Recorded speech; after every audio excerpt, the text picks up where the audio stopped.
At tirarangkaso na nga ang kasamahan naming si Mario. At pinanghilot nga siya dyan ni Jeff.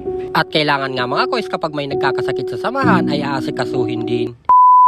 Hello mga koys! Ngayong araw nga ay may nag-request sa akin isang followers na magbikol daw ako sa aking voice over. Kaya pagbibigyan ko na, kaya mag-adjust muna kayo mga koys. Cheers! At imimix ko na nga lang yung salita ko mga koys, Bicol at Tagalog para maintindihan nyo rin yung iba, para mapagbigyan ko rin yung isa kong followers. Salamat! At ngayong aldaw nga mga koys ay papasok na naman kami. At nung nagabot na nga ni driver nung truck mga koys ay nagburukuda na nga ni sa mga kaiba ko, nagkatarakot madrelagan.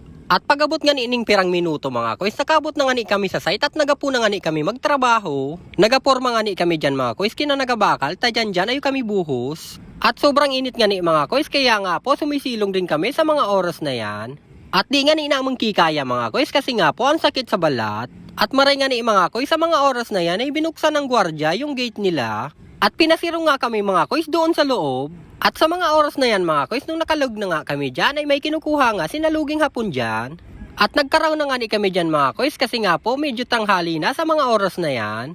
At pipaspasan nga ni naamon dyan mga koys, ang pagporma kinapagbakal, tarjuro dyan dyan, abot na nga ni isubuhos. At arag nga ni isa di mga itsura ninda mga koys, kapag nagulat ning buhos, kanya-kanyang gilid nga ni kami didi mga koys. Naknan syuta, nakalimutan ko na naman ang aking intro. Hi, ako si Koys Joe, simpleng tao na yung simpleng pangarap. Pangarap kong yumaman maski da gigibo.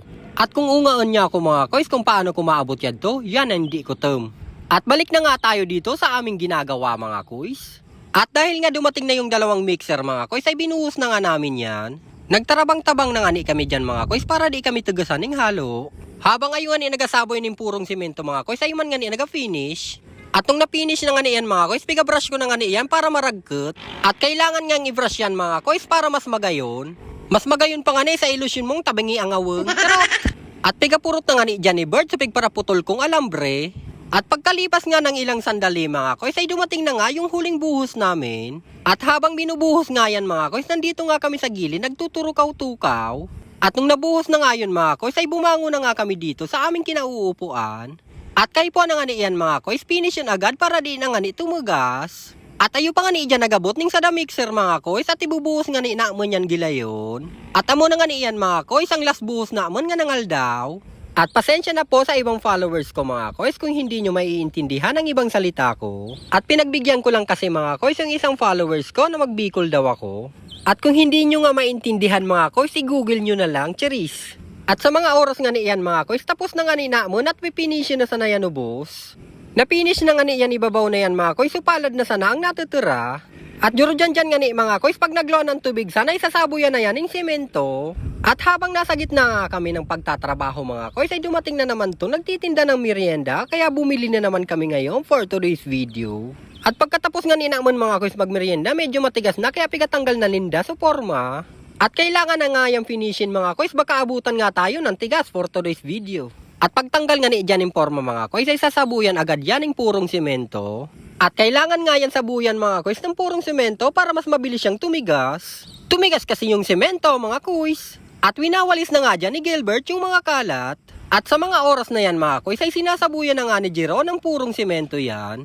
At kaipon nga ni na maibog ng semento mga koys na isaboy dyan para mas may speed siyang tumugas. At madali na nga ni kami matapos dyan mga koys, counting kembot na lang patapos na tayo for today's video. At winawalisan na nga yan ni Uncle Bobby yung ibabaw. At si Bert naman ay duro-diretso sa paglinig niya. At sa mga oras na yan mga koys, tapos na nga kami at bago nga kami umuwi ay tatakpan muna yan ng trapal. At kaipon nga ni iyan takpan ng trapal mga koys kapag naguran di siya maraot. Sa mga oras nga ni iyan nagpakabit sa akin si Atan, tadi siya nakapanik. Inabot ko na nga ni isukamot niya para makapanik na siya. O yan nga ni si Bornok alias Abudo, charis. Puminayaknat na nga ni dyan si Bornok sa truck, tanatakot siyang madalagan. Sabi nga ni niya sa akin mga koys, siba ko daw siya sa vlog, ta siya man sa na daw ang pinakagwapo, sa mo nagiriba, kapalsan muka, charis. At apo na naman nga ni mga koys, pababa na naman ang aldaw. Maraming salamat na naman Lord sa maghapon na naman na paggabay. At di mo nga ni kami pinabayan Lord sa gigibo namon sa uro aldaw. At tamang kaway-kaway nga dyan si Raymark at si Bornok. At si Hepe naman ay tamang kaway rin pero patalikod. Bye-bye! O siya mga koys, hanggang dito na lang ang video na to. Maraming salamat po sa inyong panonood. Please like, share, and follow. Magkita-kita po ulit tayo bukas. Bye-bye!